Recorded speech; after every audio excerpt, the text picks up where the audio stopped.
So this is in order to clarify this addition to the On Ultimate Things project, which I've called Nach, einer, Weile. The On Ultimate Things project is basically unintelligible, or at least it won't serve to orient the learner because it won't supply enough material to give them the foundation, so they'll genuinely have to be able to take it up on their own, except that they, in certain particular points, find a foothold, which they can work with out of their own resources. But if with the addition of the more classical grounding in the Nach, einer, Weile, or uh,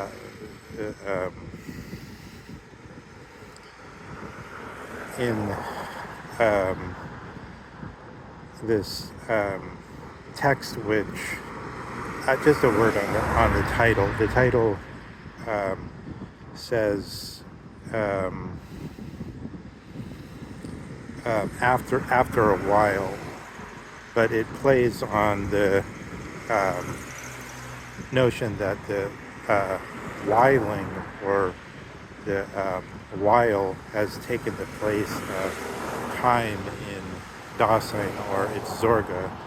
I have to cross the street in a second, so that's sort of like a something that takes a while, and it's also something that one has to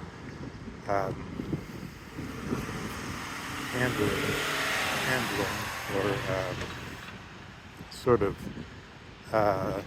take care of, and make sure not to get run over, and so on. And it's a basic, let's say, example, as it were, of what a while is, except that there's a number of problems, because we can't simply tie this into an enumeration or list or something, but because then how would we access it, sort of in future whiles? But it's the same problem as you write on the chalkboard, it's now night, but then somebody reads it some hours later and they're like, this is incorrect, it's morning. Okay, so it accomplished the crossing of the road, and that while is sort of, even if it's still lingering a little bit, it's basically over with. But it's also that what I'm saying is Heidegger Dolphin, in a way, is the Heidegger that goes beyond this specific teaching about Dasein and whiling, because Dasein itself is posed as the question part of the Seinfrage in Heidegger in such a way that he's saying, here I'm presenting this while version, and we'll do that for a while, but we could possibly be carried beyond that. So the project I'm giving, specifically, I began it, so both of these are in construction, and they're the On Ultimate Things project is connected in this way that one can gain support to understanding it through this Nach, einer, Weile project, where we're going through the history of starting not with Plato or somebody like that, but with the vernacular usage of the word philosophy, which Ortega takes to have developed among the sort of groupies of people like Anaximander or Thales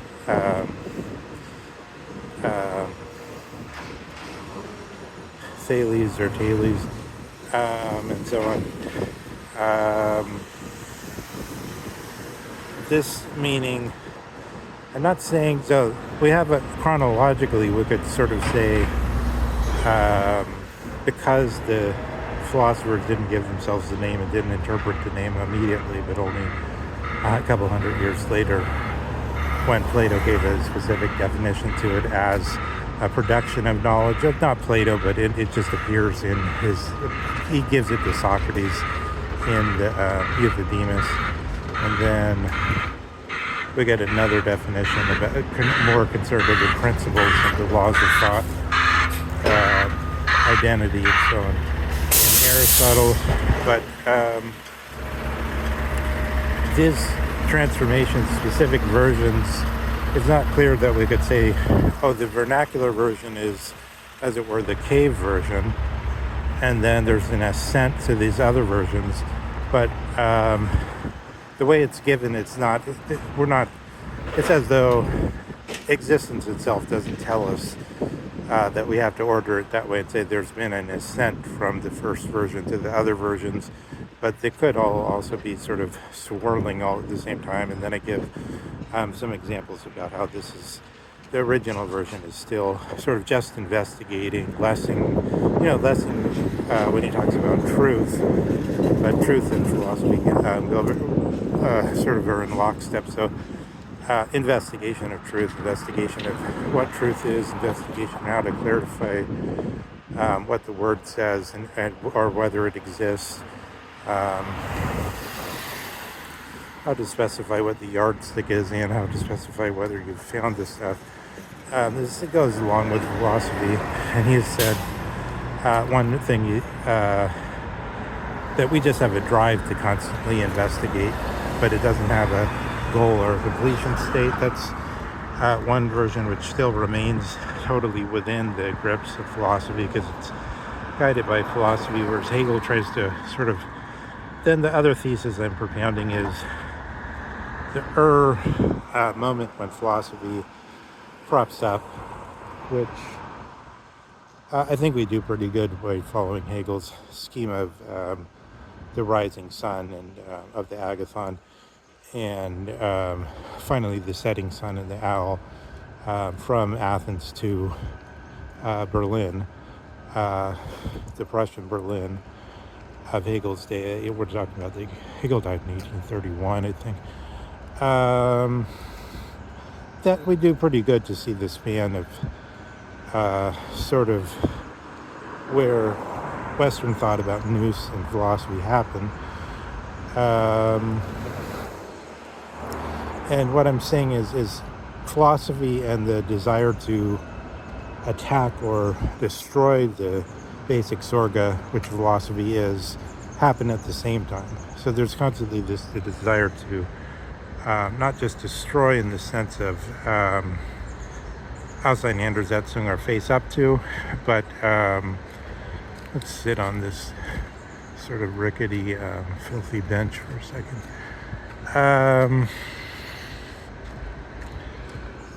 It's not totally that filthy. All right.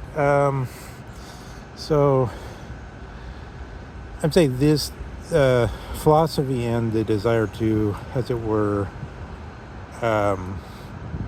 exterminate or utterly forget philosophy, this urge to reach reality, they arise at the same time. It's sort of like, suddenly we're the thinkers, natural-born thinkers, not everyone, but but everyone ends up getting sort of, at least in some way, touched by the vernacular sense of philosophy and the questions which eventually become science. And in the crudest sense, Popper says a lot of things that are extremely stupid, but he says some things that are interesting and intelligent.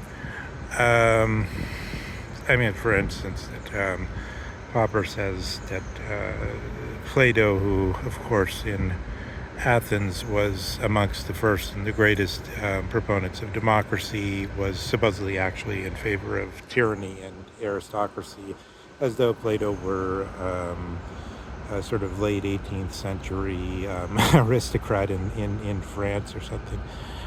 Because in France, the École Normale Supérieure and the Mission Civilis and all this stuff cropped up, and then they took over the notion of aristocrats and made them appear as simply slimy snakes or like parasites on human beings, just as we talk about sort of elites and billionaires and some Epstein, the kingdom of Epstein in some ways, the parasites on the earth.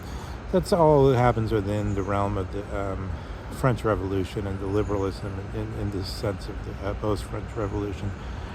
Or not, or it was probably already it was probably already accomplished. We don't want to go into all these questions now, but I'm trying to, let me just put a halt to that. All the energies that are active around the time of German idealism were not active at the time of Plato, but Popper acts sort of like as though they were, and totally radically misinterprets Plato in every way. But then, as you can see in Vogelin's lambasting of Popper, which saw to it that he was refused employment at the University of Chicago, and actually also at every other major institution pretty much, until he found, I think, in New Zealand or someplace, employed him. And then after the war, he became very popular because he seemed to be speaking against fascism, which was the new bête noire. Even though the Americans themselves, of course, were fascists and have proved to be fascists. Or put another way, you could say terrorist.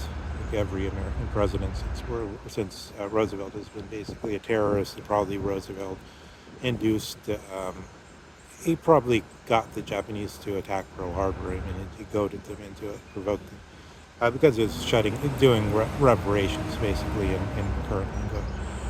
Basically, it just as it was done on Russia, just as it done in Iran, even though Iran didn't even do anything in reprisal, except when they were actually literally terrorized and attacked, and a lot of people murdered.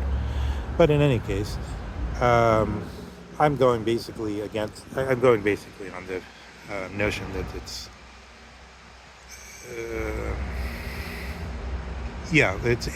at least more true to say we've had nothing but terrorists in charge of America since World War II than to go by the standard sort of Tucker Carlson version. At least Tucker Carlson up until the present day, when now he's sort of having some changes of hearts and not quite so much propounding the Daughters of the America Revolution version. But in any case, what I wanted to get to was that Popper has said some things that are applicable to science or the technological essence that rhyme and echo with the thesis that I'm propounding in the after a while. So partially the after a while means we're going beyond this Weiling notion. So we're not just treating Heidegger as somebody who gave a modified version of the question of what is time and how to treat with time, and then saying here's this Aristotelian version of time or chronology, which has been really powerful, but against this quote. I mean, sometimes he seems to call it the common sense version, but I think what he means is the Aristotelian version took over and then became the cave version. And then here's some other versions against the Bergson, Hegel's version, etc. But these all move somehow within the horizon of Aristotle's law of thought of identity and of predication, and of the Greek interpretation of being as something available, as it were, to somebody who's just standing there staring, looking at it as though they were a scientist who wanted to be able to always repeat the experiment. Popper basically says, Popper gives a lot of totally stupid and irrational formulas, such as, not verification, but this, how does he put it? We never get know that we have the truth, but we instead have not verification but corroboration. But then we have more and more evidence on one side. That's totally stupid and irrational, because it's like it's the same one way or the other. If the ball keeps, um, if the feather and the stone keep falling at different rates, then you keep saying, "Oh well, we did this experiment 5,000 times, and the stone keeps falling faster. But what's wrong? It's like we haven't achieved the perfect vacuum, something like that. There must be some extraneous factor. It's a stupid formula. It's falsification doesn't give you any more security than compounding a long history of examples as to where it happened one way. I stated that in a very messy way, but nonetheless, I think there's lots of things like that Popper gets away with because it's hard to come up with clear and direct refutations, even though what he's saying is totally stupid. On the other hand, some of the things he said are intelligent, like that, human beings do science because there's sort of a basic sorga or urge. And then it's like in certain cases, like with respect to flying, human beings probably wanted to fly for a long time. So eventually we work out flying, but it's not, there's nothing objective about that. It's just like it was something we wanted to do somehow.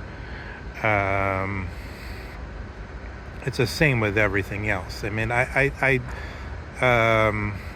think the simplest version, but it's hard to tell people because it's so trivial, but it's yet the most powerful, really, is that if something happens that we think is interesting, then we write it down. If it's not interesting, we don't pay any attention to it. You can, within certain fields, compound data on things that you've decided in a general way is interesting, and have apparatuses just pick up these things which we've already decided, oh, in a general way it's interesting to get data on this, even though nobody really cares.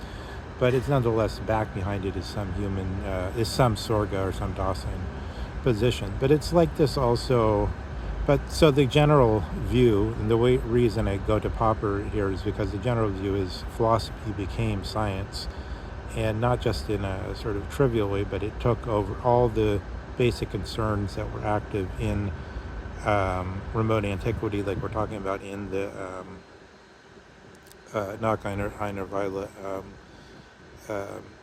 It's sort of the beginning, first chapter of a book so far, but I'll just sort of add to it as we go along.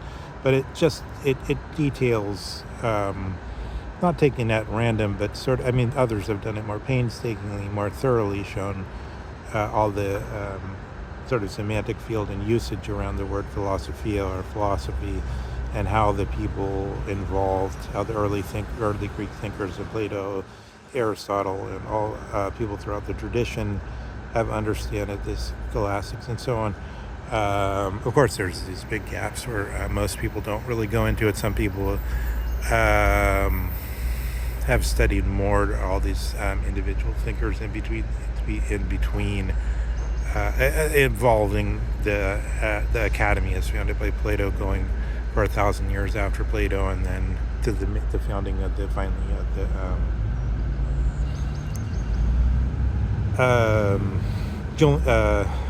Justinian decree to make it a school for studying law, and then the founding of the University of Bologna. Finally, I think it's like 9th century or something, maybe 10th century, something like that, in Cambridge and Oxford and so on, but basically all picking up the same subject matter, which was philosophy, law, Christianity,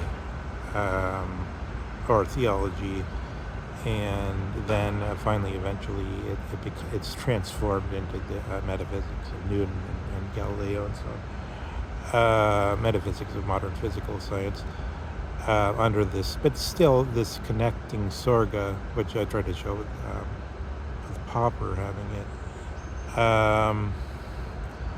and that I just wanted to make this partially to clarify, because it's difficult also to understand not just the Ultimate Things Project, not just this sort of more classical Nach, einer Weile project, which gives some history, which is, again, others have made more painstaking and thorough accounts, but this selection is made out of a primary sense of here's the mission we're on with Heidegger, and here's the forces that are at work, and here's how one can sort of move without becoming absolutely deprived of any footing.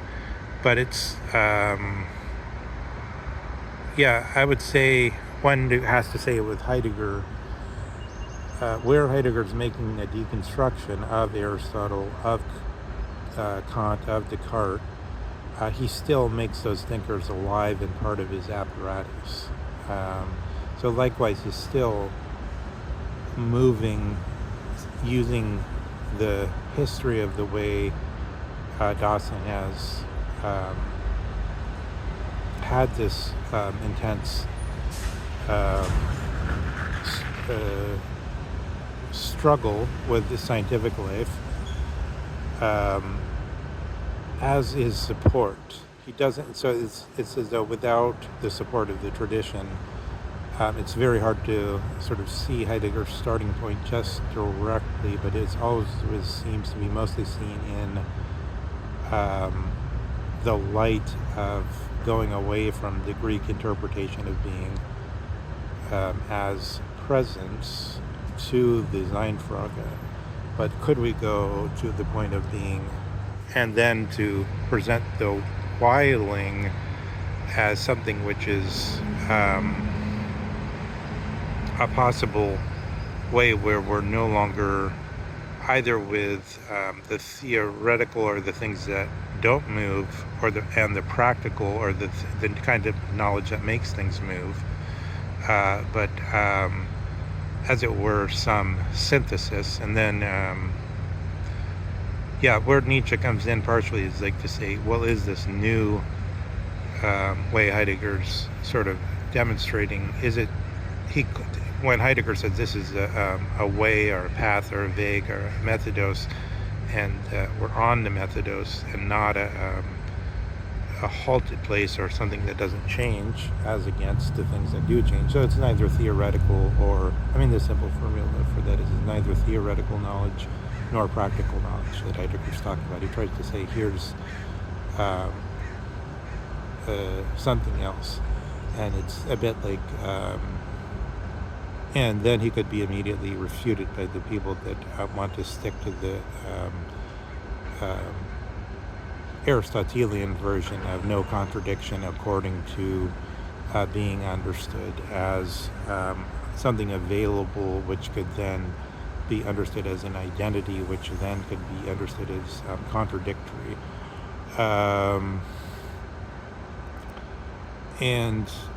This is something already prepared in Nietzsche, but Nietzsche never sets up really a new program, but rather he sort of says, while we don't know what we're doing, let's just stick with one form of predication about something that doesn't change, which is this notion that it never changes, that the being of beings seeks to empower itself and keep itself alive, which is one form of, it's sort of like Hegel capitulates and says, oh, it's over. We no longer have to be anxiously sort of pestered by this philosophy, by the existence of philosophy, if we're natural born thinkers, but instead we just stop because we're already at the moment that's relative to the sort of the how would you say, the one time which is not relative to other times, but is the complete time, the absolute time. I guess it's sort of like, it's a sort of relativism in a way, because it's like because we live in the absolute time, because we're relative to the absolute time, we have the truth, as Hegel's claim. But he said no longer we have to deal with philosophy because we're already there. It's happened through the historical process. Whereas in a way Nietzsche is more still active still struggling with this version where he says there's no truth, but he thereby admits sort of the presupposition of truth and all this series of problems that have to do with skepticism and so on, where the skeptic refutes himself by presupposing truth and then saying, as though he knows what truth means, and then saying there isn't any of it. And Nietzsche never sort of gets out of that, nor does he. Sort of laughs it off. There's all the better. It's just a matter of power. The power of this idea, for instance, always holding sway. But like that philosophy